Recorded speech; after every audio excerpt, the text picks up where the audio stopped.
ಅತ್ತೆಯ ಮಾತನ್ನು ಮೀರದಂಥ ಸೊಸೆಗೆ ಹುಚ್ಚಿಪಟ್ಟ ಕಟ್ಟಿದಂಥ ಜನ. ಸುಮಾ ಮುಗ್ಧ ಮನಸ್ಸಿನ ಹುಡುಗಿಯಾಗಿದ್ದಳು.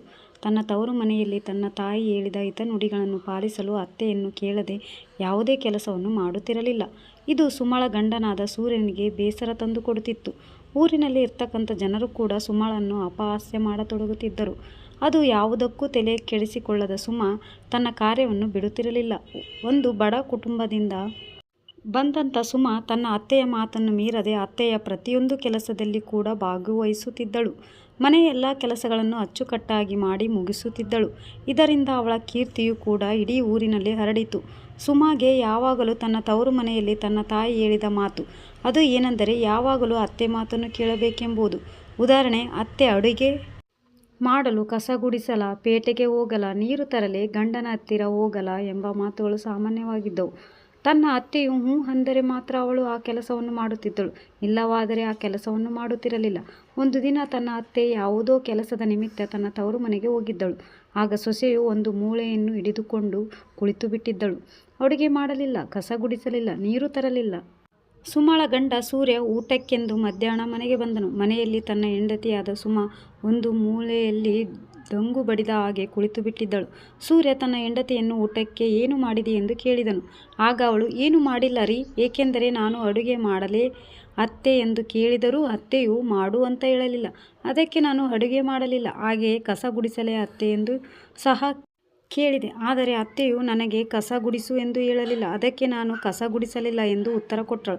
ಇದರಿಂದ ಸುಮಳ ಗಂಡನಾದ ಸೂರ್ಯನಿಗೆ ತುಂಬ ಸಿಟ್ಟು ಬಂದಿತು. ಮನೆಯಲ್ಲಿ ಅಮ್ಮ ಇಲ್ಲ, ಇಲ್ಲದಿದ್ದಾಗ ಹೇಗೆ ಹ್ಞೂ ಎಂದು ಉತ್ತರ ಕೊಡುತ್ತಾರೆ ಎಂದು ಕೇಳಿದನು. ಅವಳು ಮಾತ್ರ, ಇಲ್ಲ, ನನಗೆ ಅತ್ತೆ ಮಾಡು ಅಂತ ಹೇಳಿದಾಗ ಮಾತ್ರ ನಾನು ಆ ಕೆಲಸವನ್ನು ಮಾಡುತ್ತೇನೆ, ಇಲ್ಲವಾದರೆ ಆ ಕೆಲಸ ಮಾಡುವುದೇ ಇಲ್ಲ ಎಂದು ಉತ್ತರಿಸಿದಳು. ಗಂಡನಿಗೆ ಸಿಟ್ಟು ಬಂತು. ಹೆಂಡತಿಯನ್ನು ಚೆನ್ನಾಗಿ ಹೊಡೆದನು. ಕೊನೆಗೆ ಗಂಡನು ಹೋಗಿ ತನ್ನ ತಾಯಿಯನ್ನು ಕರೆದುಕೊಂಡು ಬಂದನು. ಅತ್ತೆಯನ್ನು ನೋಡುತ್ತಲೇ ಸೊಸೆಯು ಸಂತೋಷಗೊಂಡು, ಮತ್ತೆ ಈಗ ಅಡುಗೆ ಮಾಡಲೇ, ಕಸ ಗುಡಿಸಲೇ ಎಂದು ಕೇಳಿದಳು. ಅತ್ತೆ ಹ್ಞೂ ಎಂದಾಗ ಅಡುಗೆ ಮಾಡಲು ಸಿದ್ಧಳಾದಳು. ಈ ರೀತಿಯಾಗಿ ಮಾತನಾಡುತ್ತಿದ್ದಂಥ ಸುಮಗೆ ಊರಿನಲ್ಲಿ ಜನ ಹುಚ್ಚಿ ಪಟ್ಟ ಕಟ್ಟಿದರು. ಈ ಪಟ್ಟವನ್ನು ಕೇಳಿದಂಥ ಸೂರ್ಯನಿಗೆ ತುಂಬ ನಿರಾಸೆ ಮತ್ತು ಬೇಸರ ಉಂಟಾಯಿತು. ಆದರೂ ಸುಮಳನ್ನು ಸಹಿಸಿಕೊಂಡು ಜೀವನ ಸಾಗಿಸುತ್ತಿದ್ದನು. ಒಂದು ದಿನ ಸುಮಳ ಅತ್ತೆಗೆ ಜ್ವರ ಕಾಣಿಸಿ 2-3 ದಿನಗಳಲ್ಲಿ ಸುಮಳ ಅತ್ತೆ ತೀರಿಕೊಂಡಳು. ಆಗ ಸೊಸೆಗೆ ಸಮಸ್ಯೆ ಆಯಿತು. ಅವಳು ಕೇಳಿದ ಮಾತುಗಳಿಗೆ ಯಾರೂ ಹ್ಞೂ ಎಂದು ಅಪ್ಪಣೆ ಕೊಡುವವರು ಇರಲಿಲ್ಲ. ಅದಕ್ಕಾಗಿ ಸುಮಳ ಗಂಡ ಸೂರ್ಯ ಒಂದು ಉಪಾಯ ಮಾಡಿದನು. ತನ್ನ ತಾಯಿ ಹಾಗೆ ಇರುವ ಒಂದು ಮೂರ್ತಿಯನ್ನು ತಂದು ಅವಳ ಮುಂದೆ ಇಟ್ಟು, ಇವಳೇ ನಿನ್ನ ಅತ್ತೆಯ ಪ್ರತಿರೂಪ, ಆದರೆ ಇದಕ್ಕೆ ಮಾತು ಬರುವುದಿಲ್ಲ. ನೀನು ಏನಾದರೂ ಇದಕ್ಕೆ ಪ್ರಶ್ನೆ ಕೇಳಿ ನೀನೇ ಹ್ಞೂ ಎಂದು ಕೆಲಸ ಮಾಡು ಎಂದನು. ಗಂಡನು ಹೇಳಿದ ಹಾಗೆ ಅವಳು ಮೂರ್ತಿಯನ್ನೇ ತನ್ನ ಅತ್ತೆ ಎಂದು ಭಾವಿಸಿ ಅದಕ್ಕೆ ಅಡುಗೆ ಮಾಡಲೇ ಅತ್ತೆ, ಕಸ ಗುಡಿಸಲೇ ಅತ್ತೆ ಎಂದು ಕೇಳುತ್ತಾ ತಾನೇ ಹ್ಞೂ ಎಂದು ಎಲ್ಲವನ್ನು ಮಾಡುತ್ತಿದ್ದಳು.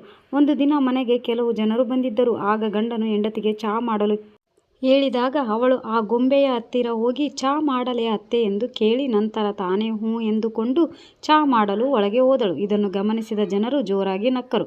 ಎಂಥ ಹುಚ್ಚಿ ಹೆಂಡತಿಯ ಜೋಡಿ ಸಂಸಾರ ಮಾಡುತ್ತಿ ಎಂದು ಅಪಹಾಸ್ಯ ಮಾಡಿದರು. ಇದರಿಂದ ಸೂರ್ಯನಿಗೆ ಬಹಳ ಬೇಸರವಾಯಿತು.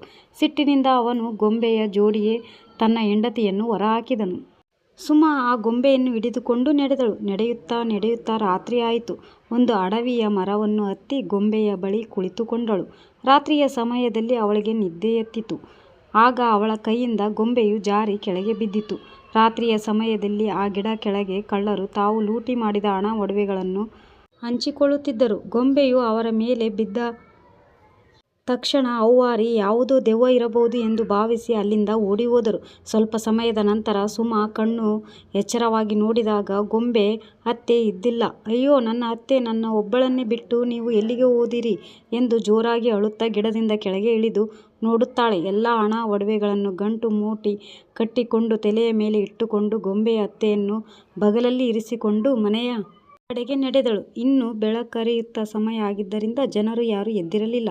ಬಂದು ತನ್ನ ಗಂಡನ ಮನೆಯ ಬಾಗಿಲನ್ನು ಬಡೆದು ಕದ ತೆಗೀರಿ ಎಂದು ಹೆಂಡತಿಯ ಧ್ವನಿ ಕೇಳುತ್ತಲೇ ಗಂಡನು ಕೋಪಗೊಂಡು ಜವರಿಸಿದನು. ಆಗ ಹೆಂಡತಿ, ಸ್ವಲ್ಪ ನೋಡಿರಿ, ಏನು ನಾನು ತಂದಿದ್ದೇನೆ ಎಂದು ನೋಡಿರಿ ಎಂದು ಗಂಡನಿಗೆ ಹೇಳಿದಾಗ ಗಂಡನಿಗೆ ಆಶ್ಚರ್ಯವಾಗಿ ಕದವನ್ನು ತೆಗೆದ. ಆಗ ಹೆಂಡತಿಯು ತಲೆಯ ಮೇಲೆ ಗಂಟು ಮತ್ತು ಬಗಲಲ್ಲಿ ಗೊಂಬೆ ನಿಲ್ಲಿಸಿಕೊಂಡು ನಿಂತಿದ್ದಳು.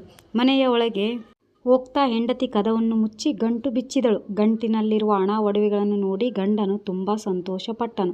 ಗಂಡ ಹೆಂಡತಿಯ ಸಂತೋಷಕ್ಕೆ ಪಾರವೇ ಇರಲಿಲ್ಲ. ಹೀಗೆ ಮನಸ್ಸಿನಲ್ಲಿ ಏನು ಕಪಟವಿಲ್ಲದೆ ಮಾತನಾಡಿದಂಥ ಸೊಸೆಗೆ ಭಾಗ್ಯದ ಲಕ್ಷ್ಮಿಯೇ ಮನೆಯ ಒಳಗೆ ಬಂದಂತಾಯಿತು. ಈ ಕತೆ ನಿಮಗೇನಾದರೂ ಇಷ್ಟ ಆದರೆ ನನ್ನ ಚಾನಲ್ಗೆ ಲೈಕ್ ಮಾಡಿ, ಶೇರ್ ಮಾಡಿ, ಸಬ್ಸ್ಕ್ರೈಬ್ ಮಾಡಿ, ಪ್ಲೀಸ್ ಸಪೋರ್ಟ್ ಮಾಡಿ. Thanks for watching.